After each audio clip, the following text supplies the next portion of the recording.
Здравствуйте, в эфире «7 дней», студия Тимур Бекмурзин. Смотрите в этом выпуске. Сейчас все выгорит, а вот кто-то, как фениксы из пепла, будут восстанавливаться, возрождаться. Было заявлено около 60 ресторанов города, 25% скидка. Здорово, что мы есть, что мы открылись. Завтрак туриста. Как будут спасать туристическую отрасль, есть ли шансы на выживание? Дети, которые не вакцинированы, представляют ли они опасность для окружающих? Априори, да. А здравоохранение не признает, что ухудшение здоровья детей происходит после того, как их привили. Складывается такое впечатление, что нам всем что-то не договаривают. От прививок до чипирования. Антипрививочная кампания в новых масштабах. Какими будут последствия? Блины объелась, съела много блинов. Позже мы будем «Глой небо кроет». Возможно, как трэп. Он огромную эволюцию прошел в своей жизни. От сердца до солнца или с днем рождения, Александр Сергеевич? Ярко ли светит солнце сегодня? Начну эту программу с главной темы, с пандемией коронавируса, которая все так же уверенно шагает по планете. Не сомневаюсь, что многие из вас по ту сторону экрана сейчас даже улыбнулись. Мол, о чем вы, господин ведущий? Какой коронавирус? Угроза миновала. Да нет, не миновала. И риск заражения все так же высок. Да, на плато вышли, количество новых зараженных держится на более-менее стабильных цифрах и не превышает показателей прошлой недели, но общее число заразившихся растет каждый день. Вот о чем надо знать, чтобы понимать реальную картину. Просто посмотрите на этот график от IT-компании InnoStage и задумайтесь. Только в Татарстане примерно по 50 новых больных COVID-19 в сутки. И предположите, сколько у этих 50 человек было контактов. Как минимум 3, если в целом соблюдали режим самоизоляции и общались только с членами семьи. Лично я верю в эту историю с трудом. Индекс самоизоляции Яндекса за эту неделю в среднем менее 1 балла. Это значит, что на улицах очень много людей. Это значит, что коронавирус рядом. Ходил с другом на день рождения приятеля и заразился. Об этом в своем интервью изданию «Шахри-Казан» рассказал чемпион мира по борьбе Крэш 2015 года, многократный чемпион России, лучший спортсмен Татарстана по неолимпийским видам спорта Ильяс Галимов. Это интервью стало последним в его жизни. Победить COVID-19 Ильяс Галимов не смог. Но я бы хотел привести его цитату из интервью. Она о многом говорит, поверьте. К коронавирусу относился с сомнением, думал, что это какие-то выдумки и вранье. К сожалению, все оказалось не так. В жизни сколько раз не болел, но такого состояния не было. Из-за моего несерьезного отношения теперь болеют и моя жена, и дети. Как назло, я еще и в село к матери успел съездить. Сейчас я лежу в инфекционной больнице. Ставят системы, дают лекарства. Извините, больше разговаривать не могу, силы кончились. Но хотел бы сказать всем людям, не относитесь легкомысленно к такой вещи, как коронавирус, сказал спортсмен. Ильяса Галимова похоронили 4 июня в Черемшанском районе. Наши соболезнования родным и близким.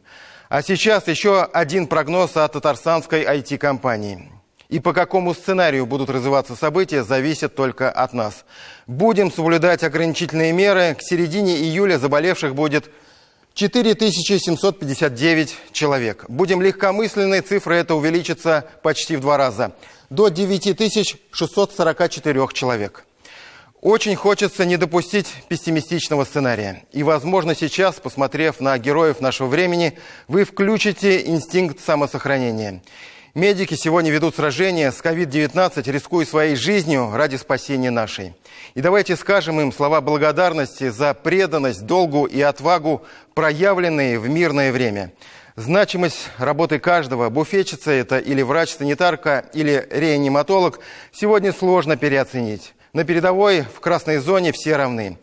Проект НВ «Спасибо врачам» получил огромный отклик как у наших зрителей, так и у всего медицинского сообщества республики. Давайте же познакомимся с нашими героями. Сегодня это медики из Чистополя, Альметьевска, Нижнекамска, Набережных Челнов и 16-й городской клинической больницы Казани. Познакомимся и скажем им всем огромное спасибо, дорогие наши.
Еще раз повторю, опасность пандемии никуда не ушла, а люди уже активно высыпали на улицы, больше половины без масок и перчаток.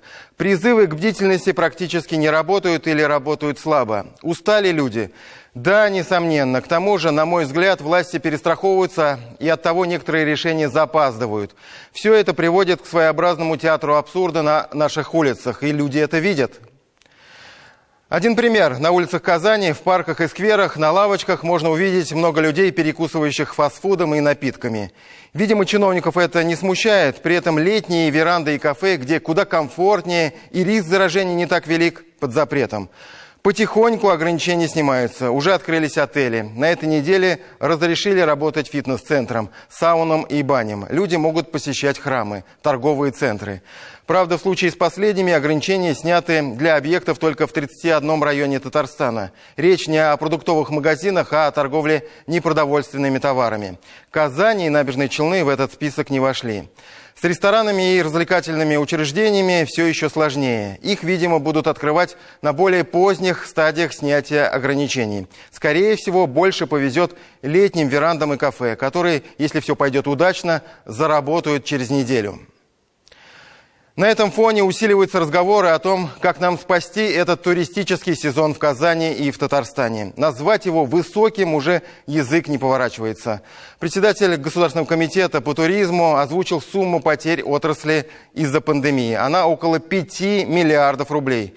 Каким будет восстановление, насколько быстрым и эффективным? Госкомитет в содружестве с рестораторами и ательерами презентовал целый пакет антикризисных мер по спасению сферы гостеприимства. Уверяют, выгодно и интересно будет всем, и туристам, и жителям Татарстана, и бизнесу. Подробности в нашем сюжете.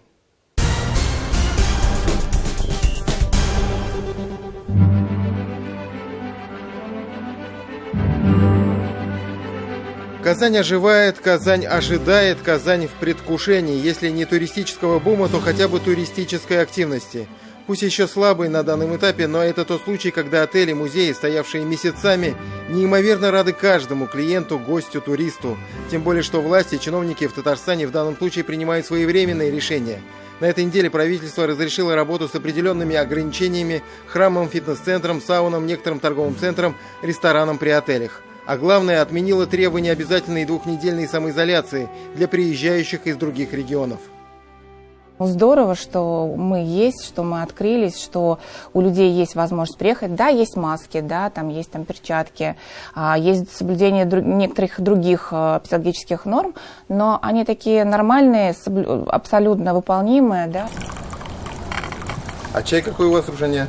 У нас чаи разные. Для Раушани и Дмитрия Полосиных, основателей музея Чак-Чака в Казани, этот вынужденный простой стал настоящей мукой. Формат музея уникальный, здесь нет привычных экспонатов за стеклом. При этом каждая вещь имеет свою историю, ее можно потрогать руками, попить ароматного чая с чак-чаком и местной пастилой и окунуться в атмосферу древних татарских традиций. В тот самый высокий сезон здесь принимали до 35 туристов в час. Сейчас нет никого, почти никого. Недавно пришел первый турист из Воронежа. Ему радовались как самому дорогому гостю. Он приехал сюда, выбирал между Сочи и Казанью. И приехал вот ведь в Казань.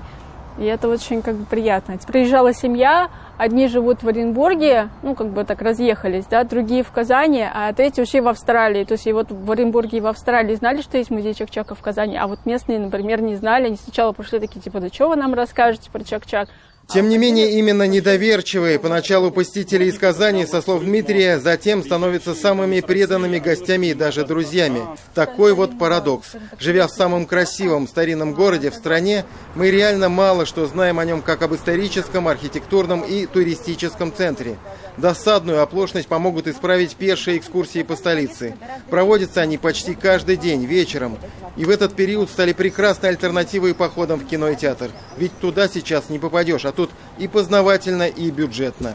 Это и модерн Казани, и парки, и скверы, и женщины Казани, и Арский некрополь, экскурсии по Арскому кладбищу, и кованая Казань. И, конечно, эти экскурсии у нас пользуются спросом. Пользуются спросом у самих казанцев, что, наверное, неудивительно. Жители столицы также устали находиться дома, соскучились по прогулкам. Именно казанские, пока еще ручейки туристов могут стать потоками, которым присоединятся и жители других городов и районов Татарстана. Для них Государственный комитет по туризму предлагает целый пакет программ лояльности. Предложения действительно весьма заманчивые. Скажем, программа 2+1 или 3 ночи по цене 2. 2 ночи человек оплачивает, 3-я ночь предоставляется бесплатно. На любое количество ночей, когда заезжают гости, дети проживают до 12 лет бесплатно. И все гости получают бесплатную пешеходную обзорную экскурсию по Казани.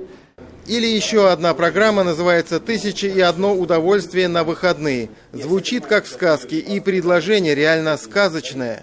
Это поездка в какое-то конкретное место в нашей республике. Ну, например, сейчас есть Елабуга, есть Болгар, есть Камское устье, есть Чистополь. Суть следующая. Человек оплачивает стандартную стоимость, фиксированную, это 2200 рублей. И в эту стоимость ему входит 1 ночевка в гостинице, в том месте, куда он приехал, 2 обеда в день приезда и в день отъезда, 1 завтрак и 2 экскурсии на той территории, куда он приехал. Около 100 человек за 5 дней забронировали по разным направлениям вот эти туры. Мы очень рассчитываем на горожан, которые пойдут на те экскурсии, которые мы сейчас уже предлагаем, в те музеи, которые сейчас уже открыты. И, конечно, с большим нетерпением ждем открытия летних веранд. Долгожданное открытие летних веранд произойдет уже на следующей неделе. Приятная для всех новость подоспела, можно сказать, по ходу подготовки репортажа. Соответствующие постановления правительства – результат кропотливой, слаженной работы самих рестораторов с руководством управления Роспотребнадзора и мэрии. Наверняка с воодушевлением новость воспримут и сами татарстанцы. Все-таки согласитесь, перекус на бегу, на лавке, в парке или на улице – это не выход. Рестораны Казани, можно сказать, на низком старте. Приготовили массу вкусных и интересных предложений. Было заявлено около 60 ресторанов города, 25% скидка на организацию, на те обеды, которые будут предлагаться на летних верандах, у которых есть они.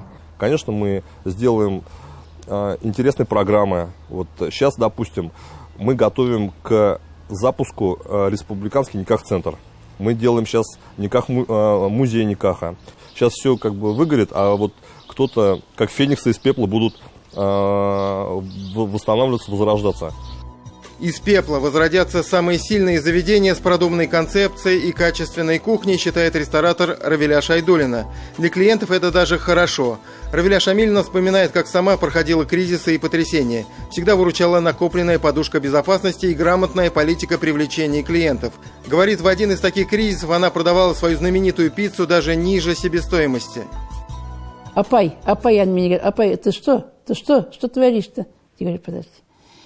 У меня очередь стояла на улице, потому что, дешево, вкусно, сытно. И все, деньги кончились, я стала поднимать чуточку. И в течение 2 месяцев у меня все это вернулось, и клиенты 2 раза больше стали. Пожалуйста, вот антисептики. Водитель каждый круг, когда уже приезжает с туристами, заканчивает маршрут, обрабатывать весь автобус. Все эти меры по безопасности клиентов выполняются беспрекословно и моментально. Так все соскучились по работе и туристам, рассказывает нам организатор поездок на знаменитом 2-этажном автобусе Музафар Сабиржанов. Да, пока выглядит все немного необычно. Из 53 мест для гостей сейчас могут быть заняты не больше 18. Но разве это так важно, когда просто есть возможность работать и доставлять радость людям? Надеемся, что хуже уже не будет. Мы уже вот это вот дно, надеюсь, что все прошли. Это дно? Дно, дно да. Казана? Дно Казана, да. С этого и начинается все. Тимур Бекмурзин и Андрей Мохов. 7 дней. Новая горячая тема в обществе. Попытаюсь сформулировать новость, которую распространяют повсюду, в социальных сетях и на улицах, исходя из общего звона в новостных лентах. Начиная с осени наших детей не пустят в детские сады и школы, если у них не будет прививок, от которых мы отказались по тем или иным причинам. Давайте разбираться, что тут правда, а что домыслы. Во-первых, давайте доберемся до источника. Это проект нового кодекса об административных правонарушениях. И там действительно есть существенная поправка, которая устанавливает новые штрафы за нарушение законодательства о санитарно-эпидемиологическом благополучии населения. Эти нарушения могут быть допущены в отношении больных инфекционными заболеваниями, в проведении медосмотров, профилактических прививок, гигиенического воспитания и обучения граждан. Штраф на граждан в этом случае в размере от 5 до 7 тысяч рублей. При желании здесь можно увидеть штрафы за отказ от прививок по каким угодно, хоть идеологическим соображениям. Но Минюст уже заявил, что речь тут идет только о профессиональных группах риска, о тех, кто уже обязан прививаться по закону. Родители, которые сейчас переполошились, больше всех, как известно, ни по каким российским законам делать это не обязаны. Что еще? Говорят, что Совет Федерации уже разрабатывает такой законопроект. В интерпретации интернета это выглядит примерно вот так. Антинародный закон, геноцид, сначала прививки, а потом чипирование и так далее. На деле мы знаем, что инициатива эта пока лишь обсуждается, для чего создана рабочая группа, которая, кстати, собирается привлечь и родительскую общественность. Все остальное просто слухи. Но давайте зададимся вопросом, почему возникают такие предложения? Почему вот уже который год говорят о необходимости более широкого вакцинирования детей, в частности? Если у нас не будет обязательной вакцинации, а мы уверены, что ее не будет, то чем это обернется для нас? Все это выяснял Михаил Любимов.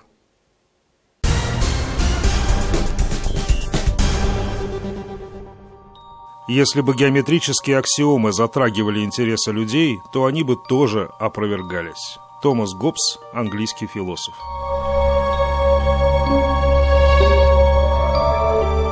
Каждый год в России на детских площадках происходит 40 тысяч несчастных случаев, и каждый 10-й из них заканчивается летальным исходом. Удивительно, но в нашей стране фактически нет законодательства для производителей вот этих детских площадок. Есть только рекомендации.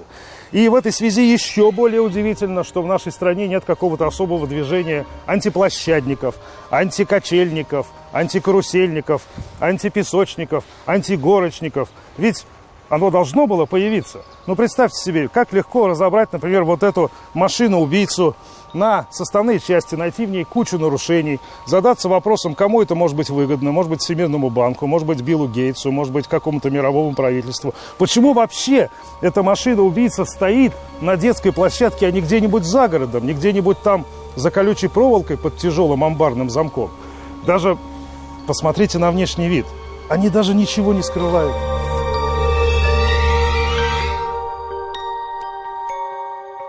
Это движение могло бы быть вечным. Оно могло бы быть очень убедительным и неопровергаемым. Того, кто решил преувеличивать негативные последствия, невозможно ни убедить, ни опровергнуть. Ложь и страх всегда слишком велики.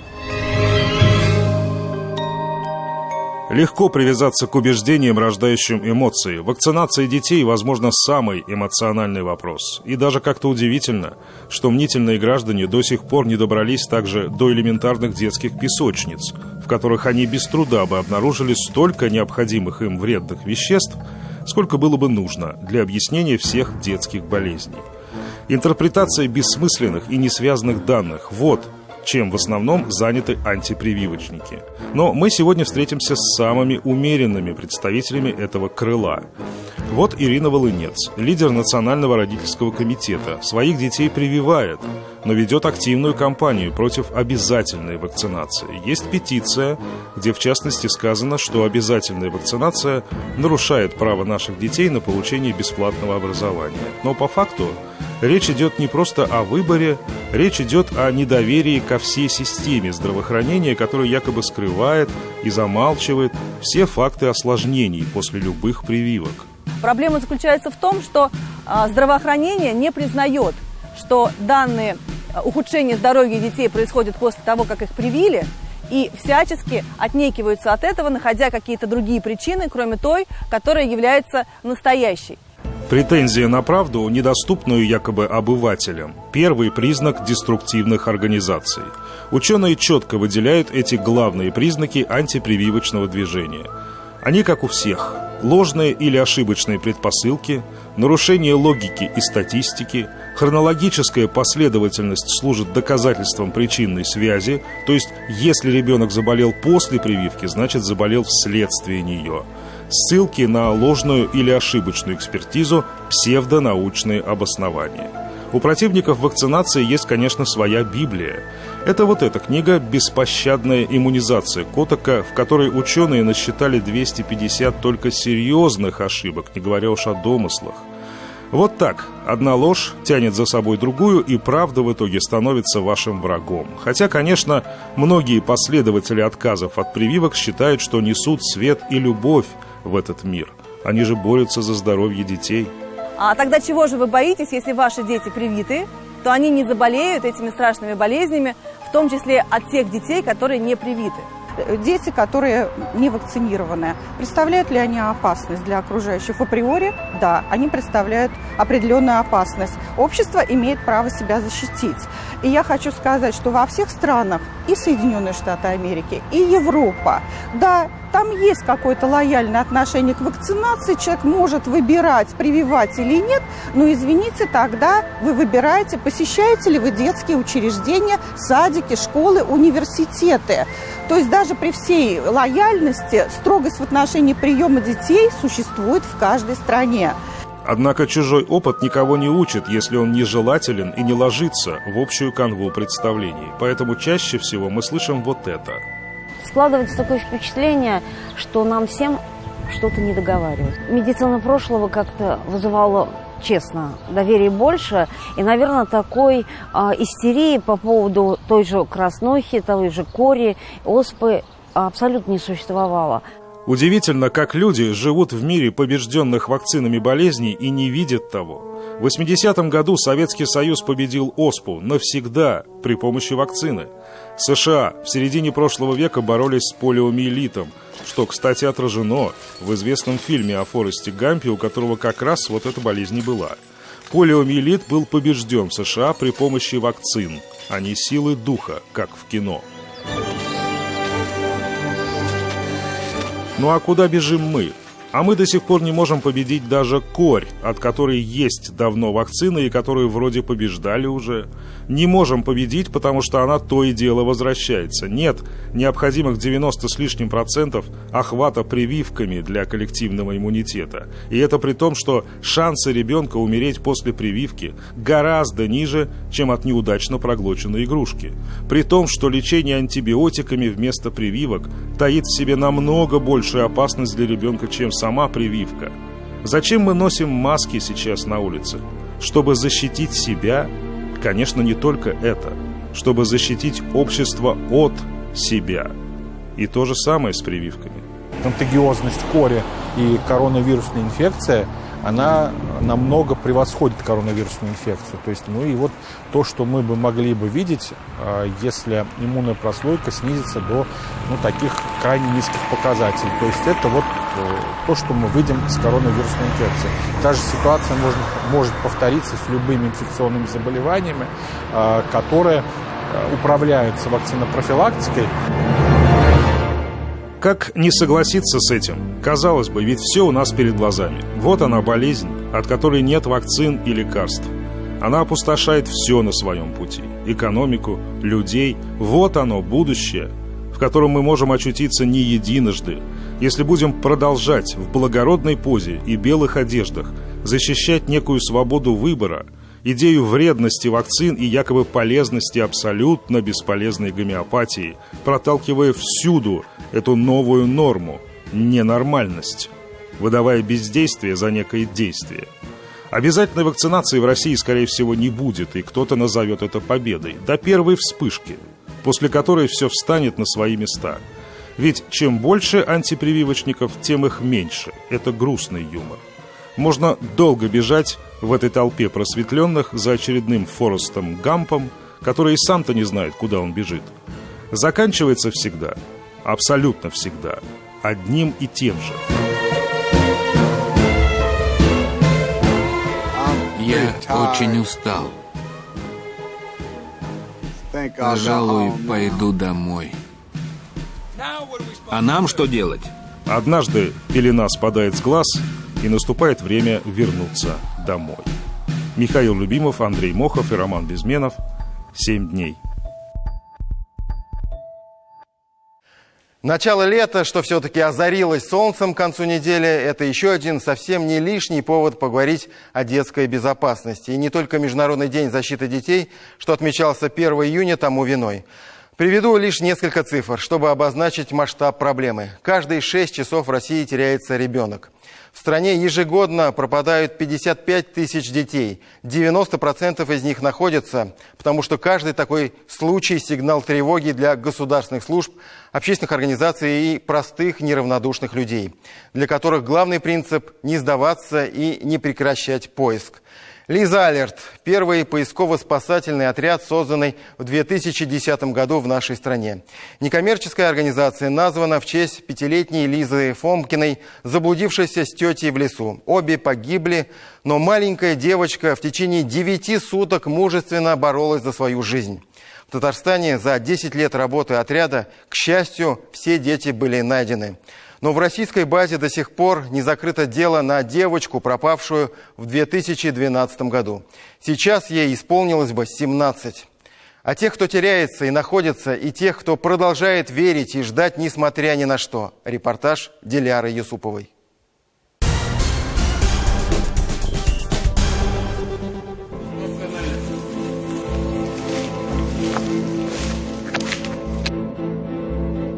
Выезжали, ребенка, грудничка искали в соседнюю республику Марийку. Казалось бы, в стоге сена грудничка искать. Но меня удивило это масштабное мероприятие в том, что столько людей приехало. Неважно, искали ли вы когда-то своего ребенка или никогда не задумывались, что на свете есть чьи-то похищенные, сбежавшие или просто потерянные дети. Вот этот человек, один из немногих, кто видел, знал, непосредственно был и на этом, и на том берегу, изобретенных и никогда не найденных. Как правило, на машине, опять же, поиски не всегда эффективны. Все равно выходит, если тем более ребенок, там резонансный поиск, там выходит очень много волонтеров с орками. В тот же момент идут 2-3 человека.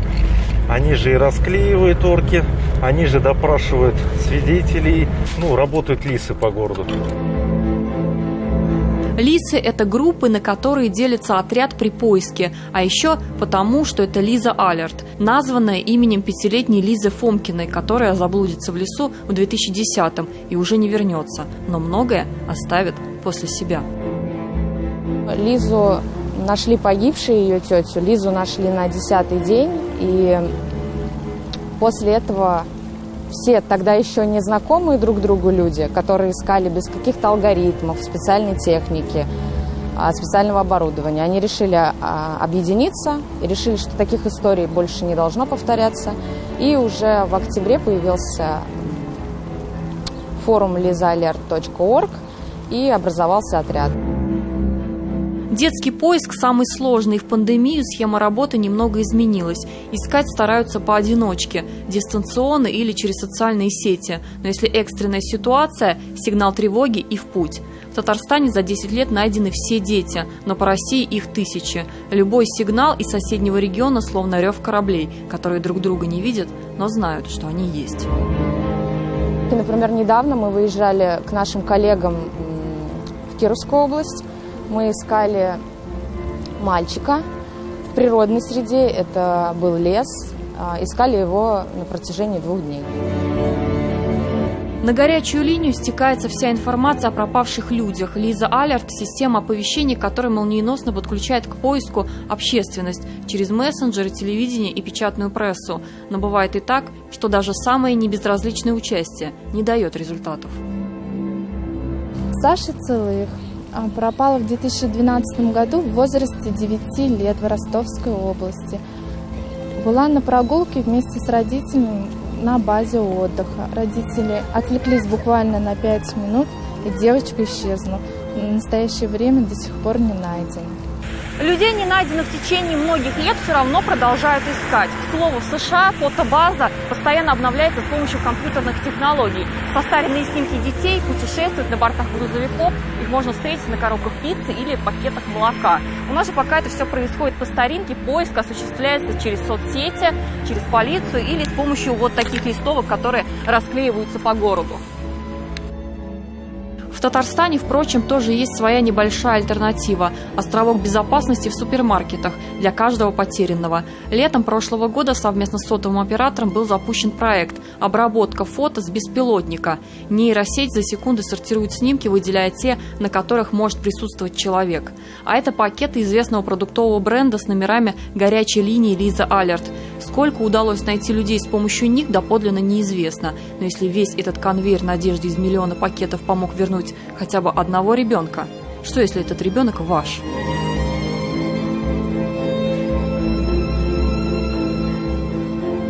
Выстраиваются люди в колонну, и по определенным технике они проходят каждый метр, каждый полметра.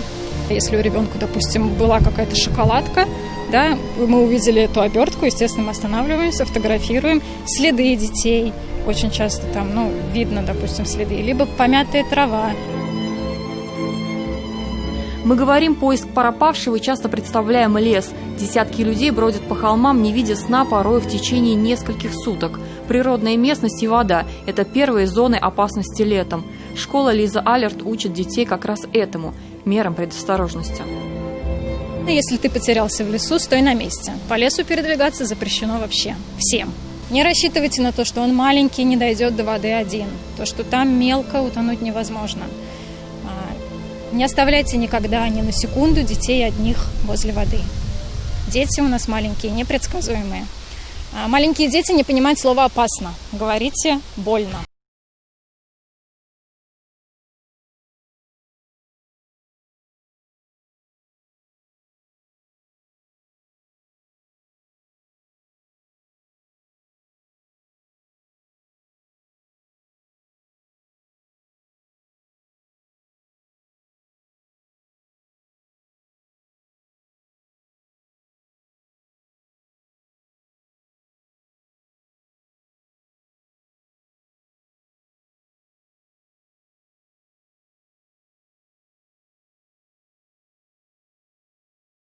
Горячей линии Лизы Алерт.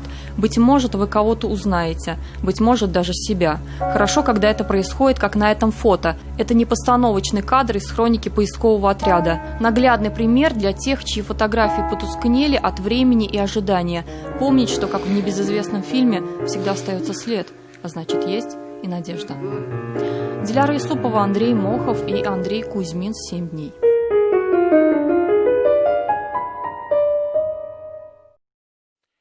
Мы продолжим программу через пару минут. Смотрите после рекламы. Блины объелась? Съела много блинов. Позже мы будем «Глое небо кроет». Возможно, как трэп. Он огромную эволюцию прошел в своей жизни. От сердца до солнца или с днем рождения, Александр Сергеевич? Ярко ли светит солнце сегодня? 1 июня Рустам Минниханов отправился в Нижнекамск, где ознакомился с ходом ремонта и строительства дорог. Несмотря на пандемию, работы на проспекте Шинников начались еще в середине апреля, окончание ремонта ожидается в октябре. Также президент Татарстана проверил ход выполнения работ по программе «Наш двор». Президент провел видеоконференцию, где было подписано соглашение между правительством Татарстана и детским центром «Артек». Во время онлайн-встречи президент напомнил, что в этом году запланирован ремонт 11 детских лагерей, 5 молодежных центров и 17 молодежно-подростковых клубов.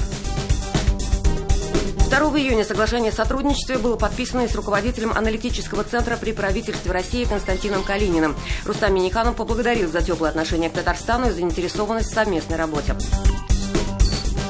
Также во вторник президент принял участие в онлайн-заседании клуба инвесторов. Рустам Минниханов отметил всех инвесторов, которые организовали производство и создали рабочие места в Татарстане.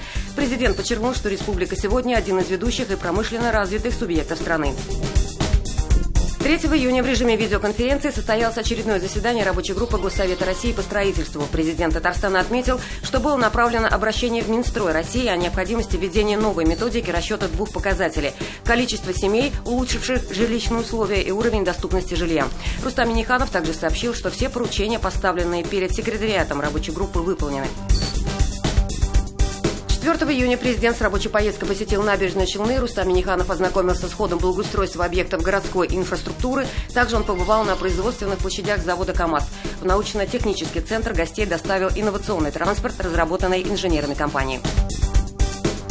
1 июня премьер-министр Татарстана представил временно исполняющего обязанности ректора КНИТУ Юрия Казакова. Выпускник Казанского государственного технологического университета, его трудовая деятельность была тесно связана с вузами. В течение 10 лет он работал в Нижнекамском химико-технологическом институте. Информационное агентство «Татаринформ» с 30-летием поздравил президент республики Рустам Минниханов, подчеркнув, что вместе с нашей республикой агентство прошло часть ее исторического пути, освещая жизнь татарстанцев. Вы всегда оперативно и подробно рассказываете о самых разных событиях, происходящих в Татарстане, в России и мире, по праву заслужив доверие большого круга читателей, объединяя наших соотечественников. Государственный советник Татарстана Минтимир Шамиев, подписавший указ о создании агентства 30 лет тому назад, отметил, что создание в 1990 году своего информационного агентства было требованием времени. Особо ценю то, что вы продолжаете писать на 2 государственных языках нашей республики, сохраняя тем самым традиции, заложенные при основании агентства, внося свою лепту в укрепление межнационального и межконфессионального согласия в Татарстане.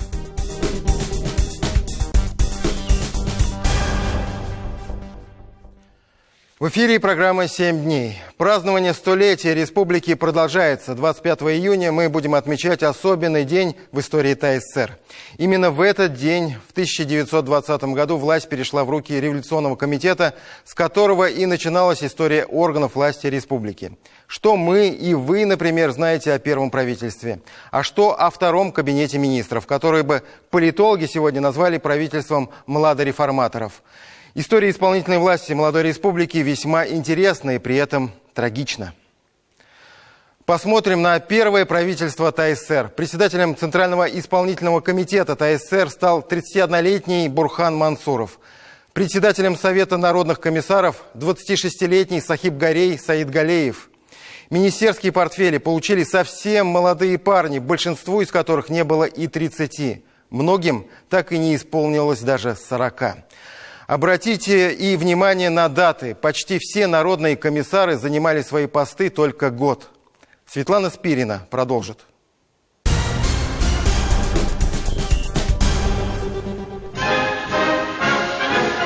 25 июня 1920 года власть ТАССР перешла Временному революционному комитету, который управлял республикой до формирования ЦИКа и Совета народных комиссаров. Государственные органы управления были сформированы 20 сентября 2020 года на учредительном съезде Советов рабочих, крестьянских и красноармейских депутатов ТАССР. Центральный исполнительный комитет возглавил Бурхан Мансуров, во главе первого правительства республики встал 26-летний Сахибгарей Саидгалеев. Сахибгарей Саидгалеев – революционер и политический деятель. Родился в Уфе в 1894 году. Молодость была бурной. Запрещенная литература, работа танцором и декламатором, 2 года на фронтах Первой мировой, революция. Первому правительству ТАССР под его руководством пришлось бороться со страшным голодом и засухой в Поволжье. Менее чем через год Саидгалеев был отправлен в отставку и возглавил крымское правительство. Затем он попал в жернова репрессивного аппарата, был расстрелян в 1938 году.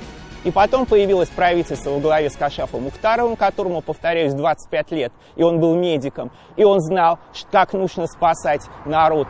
Соответственно, президентом республики стал Рауф Сабиров. Когда его спросили, чем он занимается, он говорит: знаете, меня больше всего интересует урожай картошки, чтобы мой народ не вымер.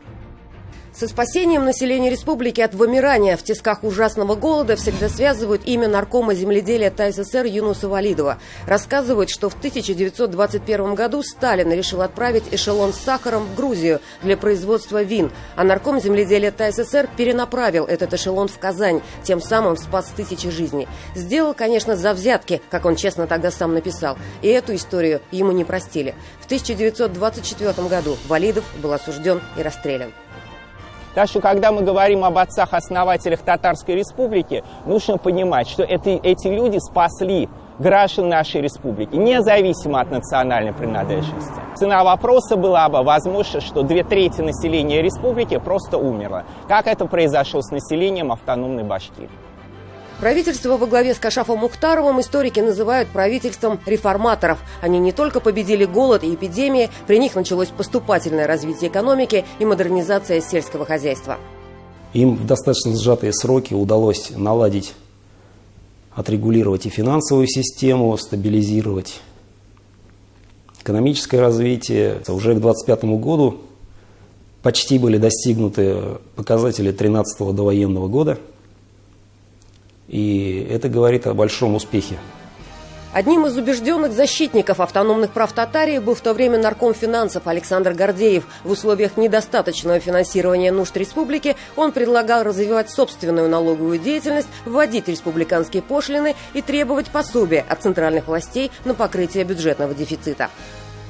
Руководитель наркомата финансов Гордеев, русский человек по национальности, он очень горячо отстаивал право на бюджетную самостоятельность Татар-Республики от центра. Это прямо вот можно сравнить, предположим, с позицией наших руководителей 90-х годов и нынешних, когда горячо отстаивают интересы, именно экономические интересы республики. Совнарком под руководством Мухтарова с высоты столетия историки называют и национал-коммунистическим. По всей стране закрывались и взрывались храмы, а в республике на полулегальном положении, но работали мечети и церкви, а в Раифском монастыре действовала даже Казанская духовная академия. Кашаф Мухтаров – это очень интересный человек. Он спортсмен, подготовленный во всех отношениях человек. Он вот один из тех, а может быть и главные фигуры того, что татарский язык действительно стал государственным языком. В 1929 году Кашаф Мухтаров был арестован и переговорен к расстрелу с заменой на 10 лет лишения свободы. Повторно судим в 1937 году, расстрелян в Карельской АССР в конце октября 1937 года. К концу 20-х годов во всех основных отраслях республики был восстановлен довоенный уровень производства, строились новые предприятия и электростанции. В эпоху НЭПа Совнарком ТССР возглавляли Хаджи Габидуллин и Каримулла Исмаев, один из признанных экономистов того времени. Исмаев был одним из основателей Таткооперации, блестящим организатором, успешным хозяйственником, прекрасно владел русским языком. И надо сказать, что при его непосредственном участии были заложены основные заводы и фабрики Татарстана в этот период. Среди ярких и главных достижений это создание энергетической базы с строительством ТЭЦ-1. Это было современное предприятие, оно строилось в кооперации вместе с советскими и зарубежными фирмами. В 30-е и 40-е вся республика стала одной большой стройкой. У руля экономических процессов ТССР стояли первый секретарь татарского обкома ВКПБ Альфред Лепа и председатель Совнаркома Киям Абрамов. В 1935 году за выдающиеся успехи в руководстве народным хозяйством Киям Алимбекович был награжден орденом Ленина. Это очень большая государственная награда, награда номер 1 была в тот период. Республика успешно развивалась и превратилась, по сути, из аграрного, из чисто аграрного региона, которым она являлась до этого, такой аграрно-индустриальный регион, потому что за период этих первых пятилеток более 100 промышленных предприятий были построены или реконструированы. Татарская автономия по многим экономическим показателям вышла в передовые регионы Советского Союза. Но никакие заслуги не смогли спасти жизни многих руководителей ТССР, председателя СНК и ТАТСИКа, отстаивавших интересы республики в высоких кабинетах, справедливо ссылаясь на большой социально-экономический потенциал Татарстана. В конце 30-х годов были причислены к врагам народа и погибли многие руководители ТССР. Саид Галеев, Мухтаров, Габидуллин, Абрамов, наркомы, руководители районов и предприятий. Единственным руководителем ТССР, который выжил в годы большого террора, был Каримулла Исмаев. Светлана Спирина, Андрей Кузьмин, 7 дней. Продолжаем программу. Есть ли сегодня наряды на ликероводочный завод? Представьте, есть. Сегодня мы с вами посетим сразу несколько заводов компании «Татспиртпром». Предвижу возражения наших зрителей. Ну, мол, зачем вы рекламируете продукцию такого рода? Нужно ответить. Во-первых, мы не рекламируем продукцию, мы рекламируем, а точнее демонстрируем опыт многих предприятий республики, которые в столь непростое время находят в себе силы работать еще и с удвоенной энергией. Сегодня это невероятно важно и для экономики, и для людей, благополучие которых напрямую от этого предприятия зависит. И, во-вторых, ну, давайте представим себе на мгновение, что не существует такого рода заводов и фабрик. Ну вот нет Татспиртпрома. И что? Первое. Бюджет не досчитается огромных сумм. И второе. Отразится ли это как-то на уровне потребления алкоголя в стране? В декалитрах, в тоннах, в литрах, как угодно? Вряд ли. Но, как это ни парадоксально прозвучит, это отразится на здоровье граждан. Мы все это проходили и прекрасно помним. Пить меньше не станут, но пить станут менее качественный алкоголь. Результат известен – отравление, смерти, сердечно-сосудистые заболевания. Так что это нужно просто принять. Наши производители качественного алкоголя приносят не столько вред, сколько пользу. Подчеркнем, что руководит предприятием «Татспиртпром» Руслан Максудов. Он был назначен генеральным директором в январе этого года. Новая команда во главе с ним настроена на взвешенный и сбалансированный формат работы. Еще до момента вхождения в коронакризис акционеры поставили перед Русланом Максудовым очень сложные и амбициозные задачи. Не только сохранение прежнего багажа и повышение экономических показателей для бюджета республики, но и снижение предельной банковской закредитованности. На этой неделе состоялся совет директоров АО «Татспиртпром», на котором был одобрен и утвержден оптимизированный бюджет на второе полугодие, а Руслан Максудов вошел в состав директоров предприятия. Итак, сегодня в нашем проекте «Сделано в Татарстане» компания «Татспиртпром». Акция на ТНВ «Made in Татарстан». Сделано в Татарстане. О тех, кто созидает, и о тех, кто вместе с нами меняет мир к лучшему.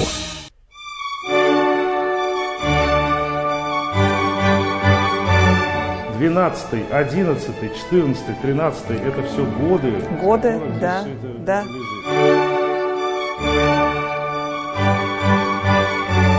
Да. Это не вчера все залили, нет, для вида нет, нас пригласили, нет, а потом, значит, завтра нет. все это пойдет на... Все, у нас фиксация есть, естественно, абсолютно правда, абсолютно. Вот чего удивительного не ожидаешь увидеть на ликероводочном заводе, а дубовые бочки в последнюю очередь. Здесь не самый масштабный продукт на любителя горьких настоек. По-русски говоря, не ширпотреб. Не ширпотреб, совершенно нет. Все натуральное, пожалуйста, вот посмотрите, все подписано и действительно качественный продукт, настоящий, выдержанный. А нам-то казалось, что и их, как говорят, из одной бочки, да? Нет, не из одной, а даже из дубовых. Наверное, с водкой все гораздо проще, ну чего там, думали мы, но нет. Это ягель. Ягель?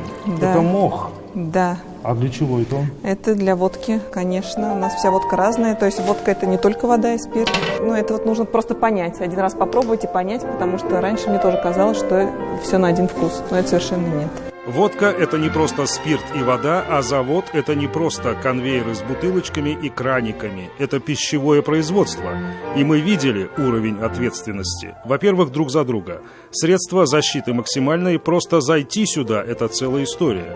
Во-вторых, перед потребителем. От подобного завода ожидаешь стерильности, но не можешь ожидать такой современности и красочности. И этот конвейер, между прочим, практически не вставал все эти сложные месяцы. И планы не менялись. Для бюджета это десятки миллиардов рублей налогов. То есть производство у вас, оно не просело, объемы здесь стали ниже, да? Нет, мы, естественно, на уровне плановых показателей, планы выполняем все как положено. Планку держим и стараемся на уровне работать. То есть с нашей стороны сбоев не будет. Мы работать готовы, хотим и можем, главное. С недавних пор в Казани делают еще и более сложные спиртные напитки, с которыми совсем не забалуешь. Коньяк изготавливают из коньячного дистиллята или коньячного спирта из Франции, а за качеством виски следит Шотландская ассоциация виски, причем следит самостоятельно, просто наугад отбирая продукт в любой точке страны. И нареканий не было пока. Я думаю, если вот так поставить два бокальчика, в один налить шотландский, в другой налить ваш, и не такое слепое тестирование, скажем так. Не определишь, да, потому что... Уверены за качество. Да, я чувствую, но виски как виски. Не, ну еще просто ко всему, я же говорю, самый жесткий контроль со стороны шотландской стороны, они очень четко это отслеживают, и тут не пошутишь, что называется. Ну, плюс ко всему мы сами, что называется, совесть свою вкладываем всегда для того, чтобы продукт был достоин. Продукция разлетается в 25 стран дальнего и ближнего зарубежья, во все 85 субъектов России. Все это сделано из собственного же спирта. Количество производимого не уложится в голове даже давно пьющего человека. Одного спирта компания производит в день в количестве 10 тысяч декалитров. Сколько это в месяц? Ну вот, пожалуйста, олимпийский 50-метровый бассейн. Здесь 2500 кубических метров. Татспиртпром готов заполнить его за месяц, то есть в год 12 таких бассейнов.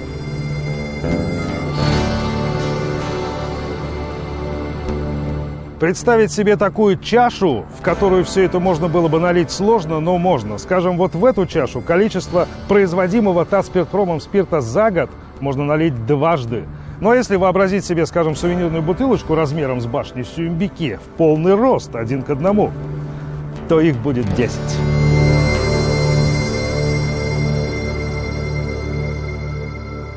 Вот только в Татарстане из одного Белого Кремля можно попасть в другой Белый Кремль. Все те цифры, которые мы вам только что называли, можно смело умножать в несколько раз, потому что когда речь заходит о производстве вот этого напитка, цифры просто астрономические. На самом деле производители этого напитка могут вполне обидеться на меня, потому что пиво и пивной напиток – это все-таки вещи разные, похожие, но разные. Но дело в том, что здесь, на Чистопольском заводе «Белый Кремль», пиво производят по классической ГОСТовской рецептуре. Чистопольскому пивоваренному заводу «Белый Кремль» всего 2 года, и на сегодня это самый современный подобный завод в стране. Это линия стекла, 30 тысяч бутылок в час. Никакой Чистополь это все не выпьет. Но мы обслуживаем же не только Татарстан, но и в Россию продукция тоже уходит. 60 регионов России знакомы со вкусом чистопольского пива. Кстати, о вкусе. Мы не пробовали и рекламировать не наш профиль, но мы видели, из чего здесь делают пиво. Во-первых, строжайший контроль качества от немецкой компании «Кронос», по образу и подобию которой строили этот завод. Во-вторых, действительно отборные ингредиенты. В данном случае... Да-да. О, это божественно. Это хмель, самый тонкий ароматный хмель в мире, это Затевский, из провинции Затев, Чехия, да. Но я так и не заметил никакой возможности добавить какой-нибудь порошок, в котором всегда пивоваров подозревают. Нет, на самом деле пиво из порошка – это такая большая утка в рамках страны, бродящая от одного пивзавода к другому. Я вот работаю пивоваром уже 19 лет, и я ни разу за 19 лет не встречала пивоваров, которые готовят пиво из порошка. На заводе меж тем начался горячий сезон, лето, жара, дачи, отдых, потребление уже выросло. Продажи растут, что позволяет сохранять людям свои рабочие места. Сколько было, столько и есть. 308 человек здесь трудятся, и объемы только растут. В этом году наш план 12 миллионов 600 тысяч декалитров, мы увеличимся. Но мощность самого завода на 20 миллионов декалитров. То есть поэтому у нас еще есть куда расти. Практически пивоваренный завод, он по объему уже в этом году будет превышать объем произведенного крепкого алкоголя. Ни пива, ни крепкого алкоголя, как известно, много не бывает, особенно если вы производитель оного, а не потребитель. За последние несколько лет Татспиртпром так расширил географию сферу деятельности, что о вкусах теперь спорят в 25 странах мира.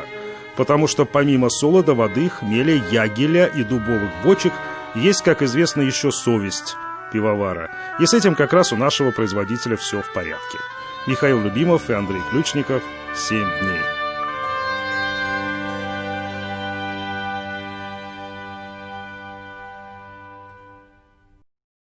Выпьем с горя, где же кружка, сердцу будет веселей. Александр Сергеевич свой зимний вечер написал в Михайловском, находясь в ссылке. Насколько тяжело давалась опальному Пушкину эта обязательная самоизоляция, очень легко понять. Стихотворение весьма точно передает бурю чувств в душе поэта. Можно вспомнить и его вынужденное пребывание во время карантина в селе Болдино. Оно стало самым насыщенным периодом его бессмертного творчества. Символично, что 221 день рождения гения русской словесности мы отмечаем в условиях максимально приближенных к пушкинским. Но традиции остаются прежними. Рустам Минниханов поздравил всех татарстанцев с Днем русского языка и Днем рождения Александра Пушкина, подчеркнув, что русский язык, государственный язык Российской Федерации, исторически сыграл определяющую роль в формировании общего цивилизационного пространства нашей многонациональной державы. В процессе многовекового взаимодействия с тюркскими, финно-угорскими и другими языками коренных народов России он вобрал в себя яркую, неповторимую палитру значений и смыслов, став языком культурного диалога и межнационального общения. Конец цитаты. «Как уст румяных без улыбки, без грамматической ошибки, я русской речи не люблю», с иронией писал Пушкин о тех, кто, не зная своего языка, 200 лет назад пытался на нем изъясняться. Празднование в этом году по всей стране проходит в формате онлайн-феста и флешмобов. А по-другому нынче и не скажешь. Хотя Пушкин и сам внес много новых слов в язык, работал в разных форматах, практически без каких-либо рамок, элегия его легко поется сегодня в ритме бит. Ярко ли сегодня светит солнце русской поэзии? Имхо, по скромному ее мнению, измеряла Татьяна Тимошенко.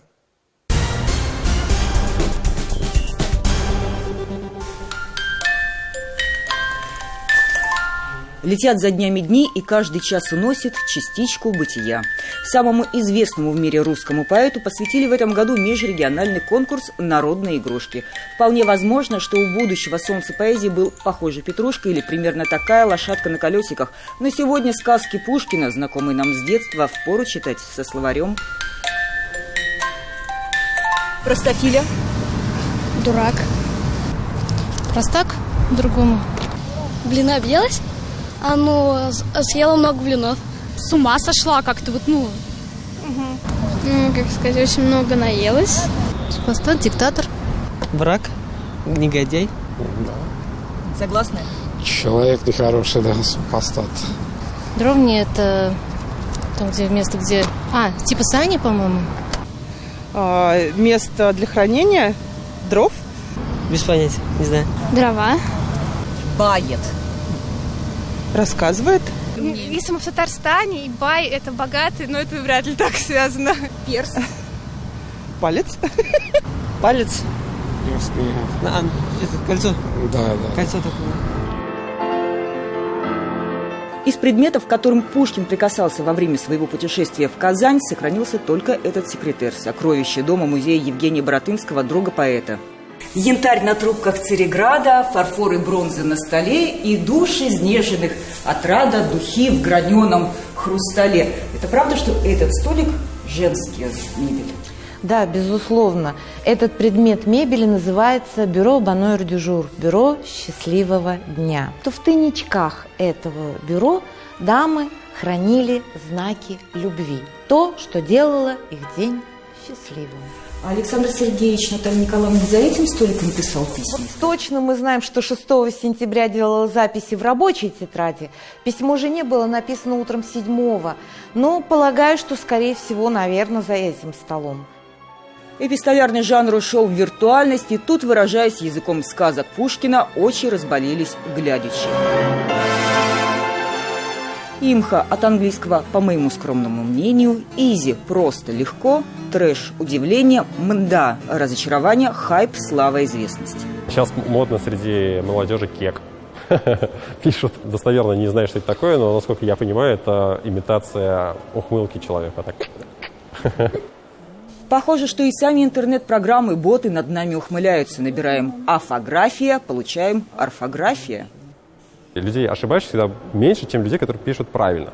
Вот. И система просто видит, что больше написано правильно, то есть больше написано через орфографию. Клавиатура, она вообще анализирует, что человек индивидуально пишет, персонально. И поэтому она, более того, может не просто исправить слово, написанное неправильно, а оно может предсказать, что будет дальше написано. Молодежный сленг как волны, в каждое десятилетие свой, но во все времена сленг – язык закрытой группы, вызывающий и быстро исчезающий, подчиняется русской грамматике.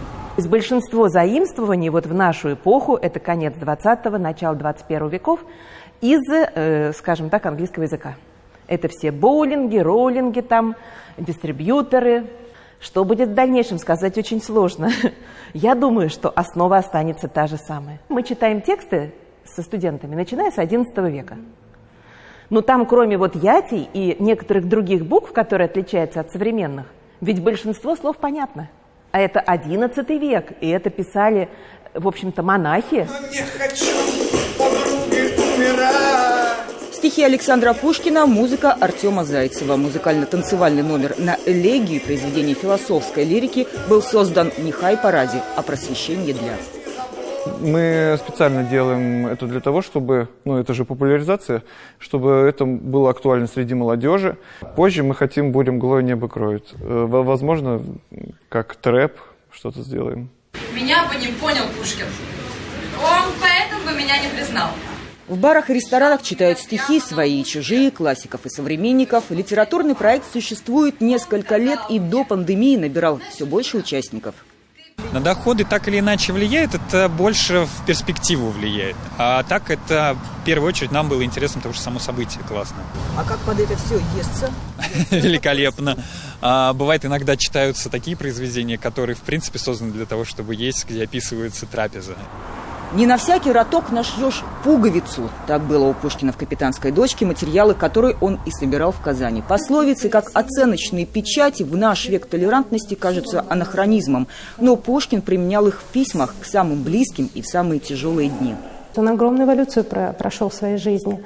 Он уже переоценил настоящие истоки, корни. И он, например, пишет в Михайловской ссылке: «Слушаю свою нянюшку, чем исполняю проклятое свое воспитание».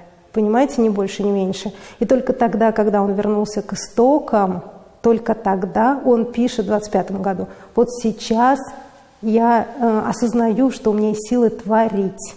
В моей личной библиотеке хранится один из томиков полного собрания сочинений Александра Сергеевича Пушкина, выпущенное в 1936 году, к столетию со дня гибели поэта. И здесь на одной из страниц есть штамп «Библиотека Союза шоферов». Слово, которое во времена Пушкина еще не существовало, а в наше время, через 100 лет после издания книги, его уже не используют. На лице казанского Пушкина легкая и понимающая улыбка, с которой он со своего постамента и смотрит на нас, проносящихся мимо, зная, что памятник его не рукотворный. Ведь наследие гения живет в каждом, кто говорит и думает на русском языке. Татьяна Тимошенко, Роман Безменов, 7 дней. На этом у нас все. С вами была программа «7 дней». И я, Тимур Бекмурзин. Всем наилучшие пожелания и всего самого доброго. До свидания.